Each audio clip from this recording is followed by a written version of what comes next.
আসসালামু আলাইকুম দর্শক। ইরান, যুক্তরাষ্ট্র এবং ইসরায়েলের মধ্যকার যুদ্ধের সর্বশেষ সংবাদ নিয়ে আপনাদের সাথে আছি আমি ওমর ফারুক। দর্শক, ব্লুমবার্গ তাদের একটি পোস্টে আজকে জানিয়েছে, ইরানের বিষয়ে ডোনাল্ড ট্রাম্পের আক্রমণাত্মক বিবৃতি যেটি তিনি জনসমক্ষে দিয়ে থাকেন এবং সোশ্যাল মিডিয়ায় যিনি পোস্টগুলো তিনি করেন তা ইতিমধ্যেই ভঙ্গুর অবস্থায় থাকা শান্তি আলোচনাকে আরও জটিল করে তুলেছে। কর্মকর্তারা এই হুমকিগুলোকে অপমানজনক হিসেবে দেখছেন, যা তাদের আলোচনার টেবিলে বসার আগ্রহ কমিয়ে দিচ্ছে। অর্থাৎ ইরান আলোচনার ক্ষেত্রে যে আগ্রহটা পেত মার্কিন যুক্তরাষ্ট্রের প্রেসিডেন্ট ডোনাল্ড ট্রাম্পের পোস্ট এবং কথাবার্তার ফলে সেই আগ্রহটা তারা হারিয়ে ফেলছে। এছাড়াও রয়টার্স জানিয়েছে ইসলামাবাদে চলছে কঠোর লকডাউন। পাকিস্তান কর্তৃপক্ষ সম্ভাব্য মার্কিন ইরান শান্তি আলোচনার অপেক্ষায় থাকায় রাজধানী ইসলামাবাদ দ্বিতীয় সপ্তাহের মতো কঠোর লকডাউনে রয়েছে। প্রধান সড়কগুলো বন্ধ, গণপরিবহন স্থগিত এবং সরবরাহকারী ট্রাকগুলো শহরের বাইরে আটকে থাকায় বাজারে পণ্যের সংকট দেখা দিয়েছে। এছাড়া ইসরায়েলের অর্থমন্ত্রী বেজারাল স্মোট্রিচ জানিয়েছেন যে পশ্চিম তীর দখল ও বসতি স্থাপন ট্রাম্প প্রশাসনের সমর্থন রয়েছে। 2022 সাল থেকে 51,000-এরও বেশি আবাসিক ইউনিটের অনুমোদন দেওয়া হয়েছে পশ্চিম তীরে দখল করার জন্য ইহুদিবাদী ইসরায়েলি যে নাগরিকরা রয়েছেন, স্যাটেলার রয়েছেন তাদেরকে, এবং মার্কিন প্রেসিডেন্ট ডোনাল্ড ট্রাম্প এক্ষেত্রে কিন্তু সমর্থন দিচ্ছেন। এছাড়া মার্কিন প্রতিরক্ষা সচিব পিটার হেগসেথ একটি কড়া মন্তব্য করেছেন। তিনি বলেছেন ইরানের কর্মকাণ্ড এবং ইউরোপের ভূমিকা নিয়ে বেশ কিছু বিষয়ে তারা মন্তব্য করেছেন। তিনি বলেছেন আগামী কয়েকদিনের মধ্যে দ্বিতীয় একটি বিমানবাহী রণতরী অবরোধে যোগ দেবে। এই অবরোধ এখন বৈশ্বিক রূপ নিয়েছে।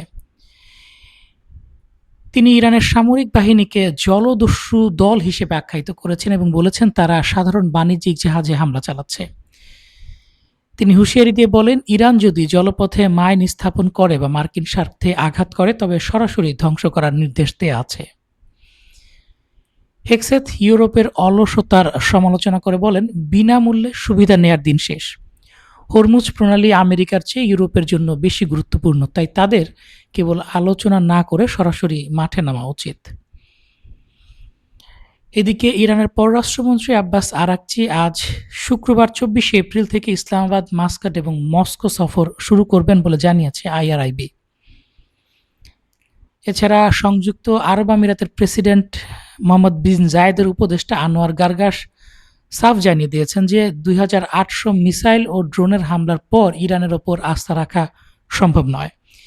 এই অঞ্চলে ইরানি দীর্ঘমেয়াদী হুমকি, অর্থাৎ সংযুক্ত আরব আমিরাত বোঝাতে চাইছে এই অঞ্চলে তাদের জন্য ইসরায়েল বা অন্য যে কোনো হুমকির চাইতে ইরান অনেক বেশি বড় হুমকি, এবং সম্ভবত পরবর্তীতে যদি যুদ্ধবিরতি না হয় এবং মার্কিন যুক্তরাষ্ট্র এবং ইসরায়েল যদি ইরানের ওপর আরেক দফা হামলা চালায়, সেক্ষেত্রে সংযুক্ত আরব আমিরাত তাদের সবচেয়ে বড় হুমকির বিরুদ্ধে নিজেই লড়াই করবে। এছাড়া নেতানিয়াহুর একটি বিবৃতি প্রকাশিত হয়েছে। নেতানিয়াহু বলেছেন ট্রাম্প ইরানের ওপর অর্থনৈতিক ও সামরিকভাবে প্রচণ্ড চাপ সৃষ্টি করেছেন। এছাড়া ইসরায়েল ও লেবাননের মধ্যে ঐতিহাসিক শান্তি প্রতিষ্ঠার প্রক্রিয়া শুরু হয়েছে, যা হিজবুল্লাহ বাধাগ্রস্ত করার চেষ্টা করছে। এছাড়া সিএনএন একটি গুরুত্বপূর্ণ সংবাদ প্রকাশ করেছে। সিএনএন বলেছে হরমুজ প্রণালী খুলে দিতে আবারও কিলিং মিশনে নামতে চায় আমেরিকা। এবার আমেরিকার টার্গেট হচ্ছে আইআরজিসির প্রধান। বর্তমান যুদ্ধবিরতি ব্যর্থ হলে হরমুজ প্রণালীর চারপাশে থাকা ইরানের প্রতিরক্ষা ব্যবস্থায় হামলার পরিকল্পনা করছে মার্কিন সামরিক বাহিনী। এই পরিকল্পনায় জলপথের নিয়ন্ত্রণের জন্য ব্যবহৃত ইরানের ছোট অ্যাটাক বোট, মাইন স্থাপনকারী জাহাজ, মিসাইল এবং ড্রোনকে লক্ষ্যবস্তু করার সম্ভাবনা রয়েছে। এছাড়া জ্বালানি অবকাঠামো বা ইরানের সামরিক নেতাদের টার্গেট করার বিষয়টিও বিবেচনায় রয়েছে। মার্কিন সামরিক পরিকল্পনাকারীদের ভাষ্য অনুযায়ী আলোচনা বাধাগ্রস্ত বা সংঘাত উস্কে দেওয়ার সুনির্দিষ্ট ইরানি নেতাদের ওপর সরাসরি হামলার কথা ভাবা হচ্ছে। এর মধ্যে সুস্পষ্টভাবে আইআরজিসির কমান্ডার আহমেদ ওয়াহিদির নাম উল্লেখ করা হয়েছে। অর্থাৎ মার্কিন যুক্তরাষ্ট্র এখন টার্গেট করে এমন সব নেতৃবৃন্দের ওপর হামলা চালাতে চাচ্ছে যারা মার্কিন যুক্তরাষ্ট্রের বিরোধিতা করছে, অর্থাৎ মার্কিন যুক্তরাষ্ট্র চাপ দিয়ে ইরানকে এমন একটি চুক্তির মধ্যে আনতে চাইছে যে চুক্তিটি ইরানের জন্য লজ্জাজনক, পরাজয়কর, অবমাননাকর হবে। যে সমস্ত নেতা আইআরজিসির বা ইরানের রাজনৈতিক যে সমস্ত নেতা এই চক্রান্তের বিরুদ্ধে বা আমেরিকার এই চাপ প্রয়োগ নীতির বিরুদ্ধে দাঁড়িয়েছেন, তাদেরকে খুঁজে খুঁজে বের করে হত্যা করার একটি টার্গেট আমেরিকা নিয়েছে।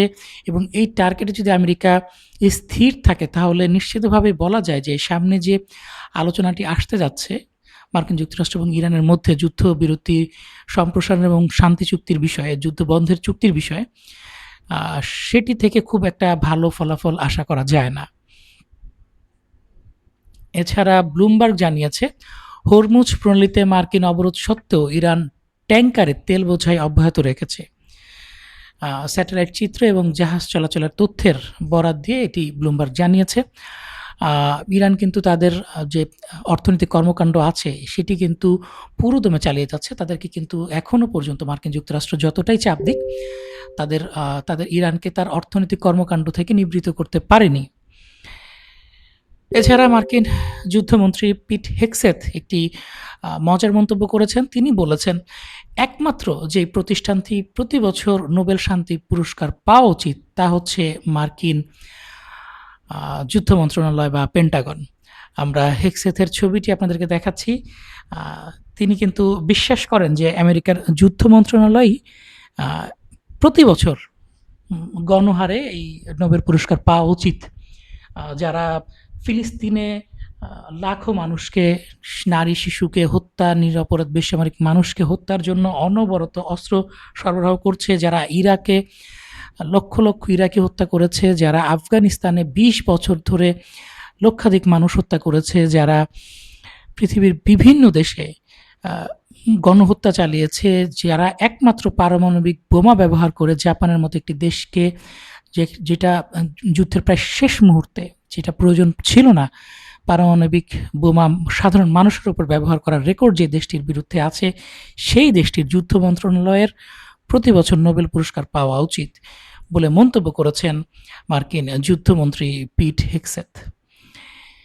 এছাড়া তিনি আরও জানিয়েছেন আগামী কয়েকদিনের মধ্যেই দ্বিতীয় একটি মার্কিন বিমানবাহী রণতরী ইরানের বিরুদ্ধে হরমুজ প্রণালীতে অবরোধে যোগ দেবে। অর্থাৎ মার্কিন যুক্তরাষ্ট্র যতটা শান্তি চুক্তির বিষয়ে কথা বলছে সেটি তার মুখের কথা হলেও বাস্তব কর্মকাণ্ডে কিন্তু তারা প্রচণ্ড রকম তাদের যে আক্রমণাত্মক প্রস্তুতি তা পুরোদমে চালিয়ে যাচ্ছে। এবং নতুন আরেকটি মার্কিন যুক্তরাষ্ট্রের বিমানবাহী রণতরী বা ক্যারিয়ার স্ট্রাইক গ্রুপ হরমুজ প্রণালীতে চলে এসেছে। এছাড়া আরেকটি সংবাদ যেটি প্রতিবেদনটি জানিয়েছে রেরাম নোভেরাম, তারা বলেছে ইরাক এবং সিরিয়ায় মার্কিন স্থাপনা ও কর্মীদের ওপর হামলার অভিযোগ তুলে সশস্ত্র সংগঠন কাতাইব সাইয়েদ আল সুহাদার নেতা আবু আলা আল ওয়ালাইয়ের তথ্য চেয়ে পুরস্কার ঘোষণা করেছে যুক্তরাষ্ট্র। ইরানপন্থী এই গোষ্ঠীটির নেতার খোঁজ দিতে পারলে $10 মিলিয়ন পর্যন্ত পুরস্কার দেওয়া হবে বলে জানিয়েছে মার্কিন স্টেট ডিপার্টমেন্ট। আমরা মার্কিন স্টেট ডিপার্টমেন্টের সেই প্রতিবেদনটির ছবি আপনাদের সামনে তুলে ধরছি। দেখতে পাচ্ছেন ইরাক এবং সিরিয়ায় মার্কিন স্থাপনা কর্মীদের ওপর হামলার অভিযোগ তুলে সশস্ত্র সংগঠন কাতাইব সাইয়েদ আল সুহাদার নেতা আবু আলা আল আলাউইর তথ্য চেয়ে পুরস্কার ঘোষণা করার প্রতিবেদনটি। এছাড়া চলে যাচ্ছি পরবর্তী সংবাদে। ইরান আলোচনার জন্য পাকিস্তানে একটি প্রতিনিধি দল পাঠাচ্ছে বলে প্রতিবেদন করেছে। আমরা আপনাদের জন্য সেই প্রতিবেদনটির ছবি সরাসরি তুলে ধরছি এবং এটাতে যুক্তরাষ্ট্রের কোনো সম্পৃক্ততা থাকবে কিনা সেটি কিন্তু স্পষ্ট করেনি পাকিস্তান এবং ইরানের সূত্রের বরাত দিয়ে CNN এটি জানিয়েছে। আমরা সেই প্রতিবেদনটি আপনাদের সামনে দেখাচ্ছি। ইরান তার ডায়ালগের জন্য ডেলিগেশন পাঠাচ্ছে বলে খবর নিশ্চিত করেছে CNN। দর্শক, চলে যাচ্ছি পরবর্তী সংবাদে। হিজবুল্লাহ দক্ষিণ লেবাননে একটি ইসরায়েলি হারমেস 450 ড্রোন ভূপাতিত করেছে। সেই ড্রোন ভূপাতিতের ছবির ভিডিওটি আপনাদের সঙ্গে শেয়ার করছি।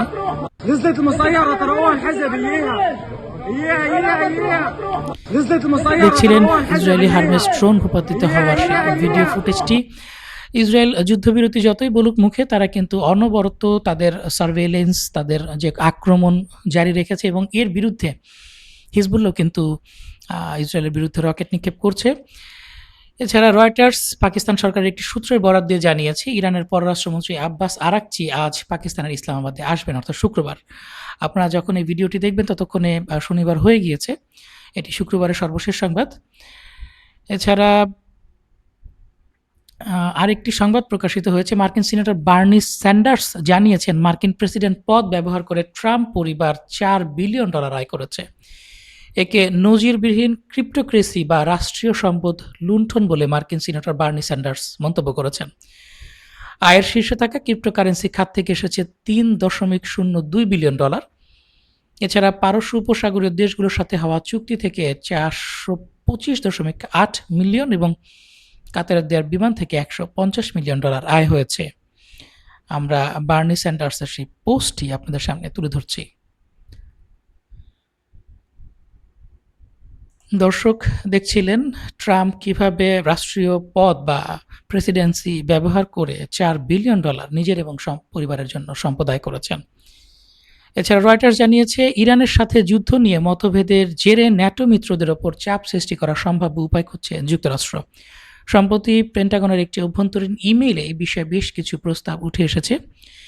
এসব প্রস্তাবের মধ্যে স্পেনকে ন্যাটোর বিভিন্ন দায়িত্ব থেকে সাময়িকভাবে বাদ দেয়া এবং আর্জেন্টিনার কাছে অবস্থিত ফ্যাকল্যান্ড দ্বীপপুঞ্জের ওপর যুক্তরাষ্ট্রের দাবির প্রতি মার্কিন সমর্থন উঠিয়ে নেওয়ার বিষয়টিও রয়েছে। আমরা প্রতিবেদনটি আপনাদের সামনে তুলে ধরছি। দর্শক, ফকল্যান্ড দ্বীপ নিয়ে আর্জেন্টিনা এবং যুক্তরাজ্যের মধ্যে একবার যুদ্ধ হয়েছিল, তাদের মধ্যে বিরোধ রয়েছে। উভয় দেশই এই দ্বীপটিকে নিজেদের বলে দাবি করে। মার্কিন যুক্তরাষ্ট্র তার মিত্র হিসেবে যুক্তরাজ্য বা ইংল্যান্ডকে এই দ্বীপটির মালিক হিসেবে স্বীকৃতি দিয়ে থাকে। যেহেতু ইরান যুদ্ধে ইংল্যান্ড সরাসরি বা যুক্তরাজ্য সরাসরি মার্কিন যুক্তরাষ্ট্রের পাশে দাঁড়ায়নি এবং তাদের যে দ্বীপ রয়েছে প্রশান্ত মহাসাগরীয় অঞ্চলে, দিয়েগো গার্সিয়া দ্বীপটি মার্কিন যুক্তরাষ্ট্রকে ব্যবহার করতে দেয়নি, তার প্রতিশোধ স্বরূপ মার্কিন যুক্তরাষ্ট্র এখন এই দ্বীপটির ক্ষেত্রে যুক্তরাজ্যের যে দাবি ছিল সেটির বিরুদ্ধে অবস্থান নিচ্ছে। এবং স্পেন, আমরা জানি সরাসরি তারা ইসরায়েলের যে গণহত্যা আছে এবং সেই গণহত্যায় মার্কিন যুক্তরাষ্ট্র যে অনবরত মদত দিয়ে চলছে এর বিরোধিতা করেছে এবং এর ফলে কিন্তু ন্যাটোর গুরুত্বপূর্ণ দায়িত্বগুলো থেকে স্পেনকে সরিয়ে দেওয়ার একটি পায়তারা করছে মার্কিন যুক্তরাষ্ট্র। এটি থেকে বোঝা যায়, আমরা যতই বলি যে রুল বেসড শাসন বা আন্তর্জাতিক আইন, এটি কিন্তু মার্কিন যুক্তরাষ্ট্রের ইচ্ছা অনুযায়ী পরিচালিত হয়। এছাড়া আরেকটি প্রতিবেদন জানিয়েছে প্রেস টিভি, ইরানের রাষ্ট্র মিডিয়া প্রেস টিভি জানিয়েছে, ইরানে বিভক্তি নিয়ে মার্কিন প্রেসিডেন্টের বক্তব্যের প্রতিক্রিয়ায় যুক্তরাষ্ট্রের অভ্যন্তরীণ সংকটের চিত্র তুলে ধরেছে আইআরজিসি ইন্টেলিজেন্স অর্গানাইজেশন। আমরা জানি মার্কিন প্রেসিডেন্ট ডোনাল্ড ট্রাম্প বলেছিলেন যে ইরানের নেতৃবৃন্দকে হত্যা করার পর ইরানের ভেতরে এক ধরনের বিশৃঙ্খলা দেখা দিয়েছে এবং ভেতরে একটি সংকট তৈরি হয়েছে, এককভাবে নেতৃত্ব দেওয়ার মতো কেউ নেই। এই বিষয়গুলো তারা কিন্তু বলেছে যে শুধু ইরানের বিষয়ে যে ট্রাম্প বলছে এটির দিক চাইতে তা ইরান প্রতিবেদন তুলে ধরেছে যে 50 দিনের যুদ্ধ চলাকালীন ট্রাম্পের জনপ্রিয়তা কমে 35% নেমেছে। ইরান জানিয়েছে এই সময়ের মধ্যে যুক্তরাষ্ট্রের 6 জন রাজনৈতিক এবং নিরাপত্তা কর্মকর্তা এবং 20 জন সামরিক জেনারেল পদত্যাগ করেছেন। এছাড়াও হাউস ও সিনেটের কয়েক ডজন সদস্য ট্রাম্পের কার্যক্রমের তীব্র সমালোচনা করেছেন। প্রেসিডেন্টের অনুগত 6 জন প্রভাবশালী সংবাদ মাধ্যম সমর্থক তাদের সমর্থনের জন্য ক্ষমা চেয়েছেন এবং পরিশেষে এই প্রশাসনকে ভুল তথ্যের বেড়াজাল থেকে বের করে আনার বিষয়ে সিআইএর কোনো ইচ্ছা আছে কিনা সেই প্রশ্ন তোলে আইআরজিসি। অর্থাৎ মার্কিন যুক্তরাষ্ট্র যেই তথ্যযুদ্ধ শুরু করেছে ইরানের বিরুদ্ধে এবং বলছে যে আমরা টপ লিডারশিপ বা সর্বোচ্চ নেতাদের হত্যা করে ইরানের ভেতর বিশৃঙ্খলা তৈরি করেছি, ইরান কিন্তু তার পাল্টা জবাব দিচ্ছে তার মিডিয়া ব্যবহার করে এবং তারা বলছে যে মার্কিন যুক্তরাষ্ট্রেরও সর্বোচ্চ জেনারেলরা চলে যাচ্ছে, তার ট্রাম্পের অনুগত যে লোকজন ছিল তারা দূরে সরে যাচ্ছে, যারা ট্রাম্পের আনুগত্য করতো তারা এর জন্য ক্ষমা চাচ্ছে। এই বিভিন্ন বিষয়ে উল্লেখ করে তারা কিন্তু বলেছে যে ইরানের ভেতরে যতটুকু বিশৃঙ্খলা আছে মার্কিন যুক্তরাষ্ট্রের ভেতরে বিশৃঙ্খলা তার চেয়ে কম নেই, বরং বেশি আছে। এছাড়া লা পেরিসিয়ান একটি প্রতিবেদন প্রকাশ করেছে, তারা জানিয়েছে ফ্রান্স গ্রিসকে একটি প্রস্তাব দিয়েছে যেখানে গ্রিস তাদের মিরাজ 2000 পুরনো যুদ্ধবিমানগুলো ইউক্রেনে পাঠাবে। এর বিনিময়ে ফ্রান্স গ্রিসকে রাফালে যুদ্ধবিমান ছাড় মূল্যে সরবরাহ করবে। এই পরিকল্পনার লক্ষ্য হলো ইউক্রেনের বিমান শক্তি দ্রুত বাড়ানো, একই সঙ্গে গ্রিসের বিমান বাহিনীকে আধুনিকায়ন করা। এটি একটি সোয়াপ ডিল বা বিনিময় ভিত্তিক প্রস্তাব, যেখানে ইউক্রেনের সামরিক সহায়তা পাবে এবং গ্রিস উন্নত যুদ্ধবিমান পাবে কম দামে। আমরা প্রতিবেদনটি আপনাদের সামনে তুলে ধরছি। দর্শক, এর ফলে কিন্তু এক ধাক্কায় মিরাজ 2000 পেয়ে ইউক্রেনের বিমান বাহিনী শক্তিশালী অবস্থানে চলে যাবে এবং তারা রাশিয়ার বিরুদ্ধে যুদ্ধে সেটি ব্যবহার করতে পারবে। শুধু তাই নয়, এই সুবিধার ফলে গ্রিসের বিমান বাহিনীকে নতুন রাফায়েল জেট বিমান দেবে, যেটি বিক্রি করে ফ্রান্স কিন্তু সামরিকভাবে লাভবান হবে, তাদের মিলিটারি ইন্ডাস্ট্রি আরও শক্তিশালী হবে। চলে যাচ্ছি দর্শক পরের সংবাদে। ওয়াল স্ট্রিট জার্নাল জানাচ্ছে, যুক্তরাষ্ট্র ইরান যুদ্ধের সময় বিপুল পরিমাণ ক্ষেপণাস্ত্র ব্যবহার করেছে, যার ফলে ভবিষ্যৎ বড় সংঘাত, বিশেষ করে তাইওয়ান প্রতিরক্ষায় সক্ষমতা নিয়ে উদ্বেগ দেখা দিয়েছে। যুক্তরাষ্ট্র 1000-এর বেশি টমাহক মিসাইল ব্যবহার করেছে এবং হাজার হাজার এয়ার ডিফেন্স ইন্টারসেপ্টর যেমন প্যাট্রিয়ট এবং থার্ড খরচ করেছে। এই উচ্চমাত্রার ব্যবহারের ফলে সামরিক মজুদ কমে গেছে, যা স্বল্প মেয়াদে বড় সংঘাত মোকাবেলায় সীমাবদ্ধতা তৈরি করতে পারে। কিছু মার্কিন কর্মকর্তার মতে, বর্তমান পরিস্থিতিতে যুক্তরাষ্ট্র তাইওয়ান রক্ষার পূর্ণ পরিকল্পনা বাস্তবায়নে চ্যালেঞ্জের মুখে পড়তে পারে। এই ক্ষেপণাস্ত্র মজুদ পুনরায় পূরণ করতে কয়েক বছর বা 4 থেকে 6 বছর সময় লাগতে পারে, কারণ উৎপাদন সীমিত। আমরা প্রতিবেদনটি আপনাদের সামনে তুলে ধরছি। এই প্রতিবেদন এটি প্রকাশ করছে যে মার্কিন যুক্তরাষ্ট্র যে পরিমাণ তার অস্ত্র ইরানের মিসাইলগুলো, ড্রোনগুলো ঠেকাতে ব্যবহার করছে, সেটি 1 মাসে যেই অস্ত্র তারা তো ব্যবহার করেছে সেটি তৈরি করতে তাদের প্রায় 4 থেকে 6 বছর সময় লাগবে। এবং এই মুহূর্তে তাদের স্টক পাইল বা প্রায় যাদের যে মজুদ রয়েছে এটি অর্ধেকের বেশি কমে গেছে। এবং এই সুযোগ নিয়ে রাশিয়া যদি ইউরোপকে হামলা চালায় এবং ইউরোপ দখলও করে নেয়, কিংবা চীন তাইওয়ানে হামলা চালায়, এছাড়া চীন আশেপাশে বা ভারত বা তার আশেপাশের অঞ্চলগুলো দখল করে নেয়, বিশ্ব শক্তি হিসাবে যুক্তরাষ্ট্রের এক্ষেত্রে কিছু আসলে বর্তমান সময়ে করার মতো নেই, কারণ যুক্তরাষ্ট্র নিজেই অস্ত্র সংকটে ভুগছে। এমনকি যেটি হওয়া সম্ভব নয়, যুক্তরাষ্ট্রে কেউ হামলা করবে না, তারপরও এখন যুক্তরাষ্ট্রে যদি কোনো হামলা হয় সেটির প্রতিরোধেও কিন্তু যুক্তরাষ্ট্রের পক্ষে সেভাবে অস্ত্রের মজুদ নেই, কারণ অস্ত্রগুলো ইসরায়েলের স্বার্থে মার্কিন যুক্তরাষ্ট্র ব্যবহার করে ফেলছে। চলে যাচ্ছি পরের সংবাদে। মিডল ইস্ট স্পেকটেটর তাদের এক প্রতিবেদনে জানিয়েছে, ইরানের পার্লামেন্ট হরমুজ প্রণালীতে জাহাজ চলাচলের জন্য নতুন খসড়া আইন তৈরি করেছে। এই আইনে প্রণালী ব্যবহারের অনুমতি পাওয়ার আগে ইরানি মুদ্রা রিয়ালে টোল পরিশোধ বাধ্যতামূলক করা হয়েছে। নতুন এই নিয়ম অনুযায়ী এই জলপথ সংক্রান্ত সকল চুক্তিতে অবশ্যই পারস্য উপসাগর নামটি উল্লেখ করতে হবে। এছাড়া যেসব দেশ ইরানের বিরুদ্ধে যুদ্ধে অংশ নিয়েছিল তাদের জাহাজকে টোলের পাশাপাশি অতিরিক্ত ক্ষতিপূরণ দিতে হবে। হরমুজ প্রণালী দিয়ে নির্দিষ্ট কিছু পক্ষের চলাচল স্থায়ীভাবে নিষিদ্ধ করা হয়েছে। এর মধ্যে রয়েছে ইসরায়েলি সংশ্লিষ্টতা থাকা সকল জাহাজ এবং যেসব দেশ ইরানের ওপর নিষেধাজ্ঞা দিয়েছে বা ইরানি সম্পদ আটকে দিতে সহযোগিতা করেছে তারা। যুক্তরাষ্ট্র সহ সকল শত্রুভাবাপন্ন দেশের সামরিক নৌযান চলাচল এই প্রণালীতে স্থায়ীভাবে নিষিদ্ধ করার বিধান রাখা হয়েছে খসড়া আইনে।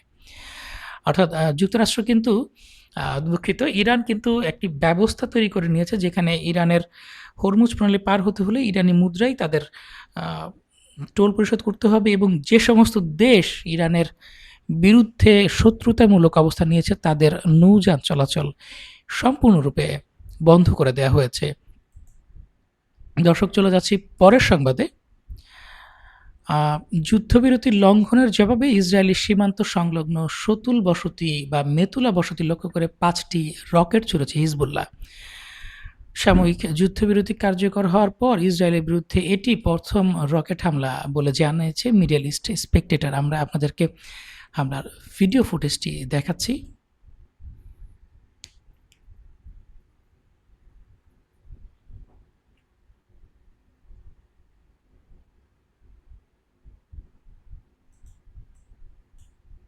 দেখছিলেন যুদ্ধবিরতি লঙ্ঘনের জবাবে ইসরায়েলি সীমান্ত সংলগ্ন সতুল বসতি লক্ষ্য করে ইসরায়েলের ছোড়া রকেটগুলো। দর্শক, পরবর্তী সংবাদটি জানিয়েছি এক্সিওস জানিয়েছে ইরান হরমুজ প্রণালীতে নতুন করে আরও নৌ মাইন পুঁতে রেখেছে, এবং এটি আমাদের শুধু আমাদের না, বাংলাদেশ সহ বৈশ্বিক অর্থনীতির জন্যই একটি অশনি সংকেত। কারণ নতুন এই পর্যন্ত যতগুলো মাইন ইরান হরমুজ প্রণালীতে বিছিয়েছে, সে মাইনগুলো অপসারণ করতেই বলা হচ্ছে যে ৬ মাসের বেশি সময় লাগবে। ১ মাস হরমুজ প্রণালী বন্ধ থাকায় আজকে বৈশ্বিক তেলের সরবরাহ, বৈশ্বিক অর্থনীতি কোন অবস্থায় দাঁড়িয়েছে, বাংলাদেশ সহ পৃথিবীর বিভিন্ন দেশে বিদ্যুৎ উৎপাদনের জন্য জ্বালানি তেল পাওয়া যাচ্ছে না।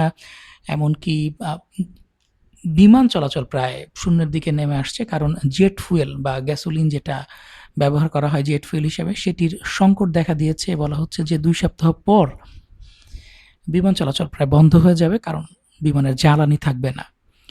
এই পরিস্থিতিতে যদি আরও মাইন বিছানো হয় এবং বর্তমান মাইন অপসারণে যদি ৬ মাস সময় লাগে এবং সত্যি সত্যি যুদ্ধ যদি দীর্ঘস্থায়ী হয় এবং ইরান এভাবে হরমুজ প্রণালীকে ব্যবহার অযোগ্য করে তোলে, তাহলে বৈশ্বিক অর্থনীতি কোথায় যেয়ে ঠেকবে এবং বিদ্যুতের কি অবস্থা হবে, জ্বালানি তেলের দাম কোথায় যাবে, নিত্য প্রয়োজনীয় খাবার দাবারের দাম থেকে শুরু করে সকল কিছু দ্রব্যমূল্য কোথায় চলে যাবে, আপনারা নিশ্চয়ই অনুমান করতে পারছেন দর্শক। চলে যাচ্ছি পরবর্তী সংবাদে। ইসরায়েল এবং লেবাননের মধ্যে যুদ্ধবিরতি ৩ সপ্তাহের জন্য বাড়ানোর ঘোষণা দিয়েছেন মার্কিন প্রেসিডেন্ট ডোনাল্ড ট্রাম্প। আপনাদের জন্য আমরা ট্রাম্পের সেই ঘোষণাটি তুলে ধরছি।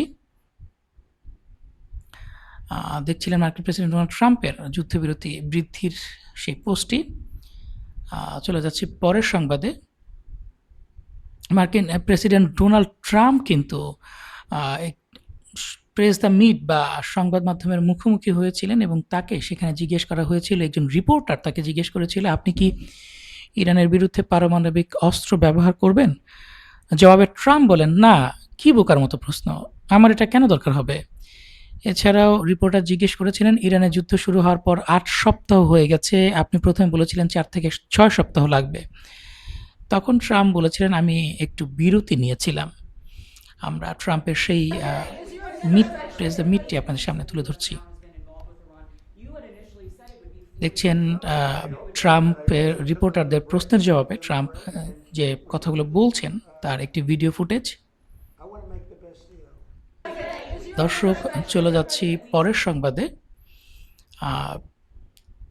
হারেজ, ইসরায়েলের পত্রিকা হারেজ জানিয়েছে, ইসরায়েলের সেনারা দক্ষিণ লেবাননের বাড়ি ও ব্যবসা প্রতিষ্ঠান থেকে লুটপাটে জড়িত বলে প্রমাণ রয়েছে। নিয়মিত বাহিনী এবং রিজার্ভ সদস্য উভয় সেনাবাহিনী এই কাজে জড়িত। তারা মোটরসাইকেল, টিভি, আসবাবপত্র সহ বিভিন্ন জিনিস চুরি করে নিয়ে যাচ্ছে লেবানন থেকে। এমনকি জুনিয়র ও সিনিয়র কমান্ডাররা বিষয়টি সম্পর্কে জানলেও কোনো শাস্তিমূলক ব্যবস্থা নিচ্ছেন না। অর্থাৎ ইসরায়েলের এই সেনাবাহিনী, যাদেরকে মার্কিন যুক্তরাষ্ট্র এবং ইসরায়েল বলে বিশ্বের সবচাইতে মোরাল সেনাবাহিনী, তারা কিন্তু একটি দেশে নারী এবং শিশু সহ সাধারণ মানুষের উপর বিমান হামলা করে, বোমা হামলা করে, তাদেরকে হত্যা করে, তাদের ঘর বাড়ি দখল করে সেখান থেকে আসবাবপত্র চুরি করা শুরু করেছে। বিশ্বের সবচাইতে বড় চোর সেনাবাহিনী বলা যায়, মোরালিটি যুক্ত সেনাবাহিনী না বলে। এছাড়া কান নিউজ জানিয়েছে, ইরানের বিরুদ্ধে নতুন করে যুদ্ধের প্রস্তুতি নিচ্ছে যুক্তরাষ্ট্র এবং ইসরায়েল। এটি কান নিউজের একটি সংবাদ।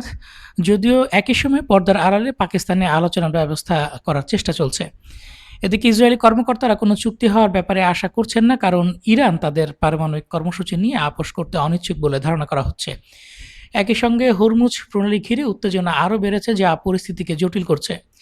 ইসরায়েল ওয়াশিংটনকে বার্তা দিয়েছে, আমরা ইরানের বিরুদ্ধে আবার হামলা শুরু করতে আগ্রহী। বর্তমানে ইসরায়েল ট্রাম্পের চূড়ান্ত সিদ্ধান্তের অপেক্ষায় রয়েছে। আমরা সেই প্রতিবেদনটির একটি ছবি আপনাদের জন্য শেয়ার করছি।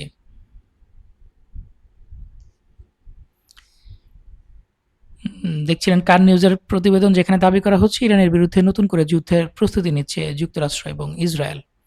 চলে যাচ্ছি পরের সংবাদে।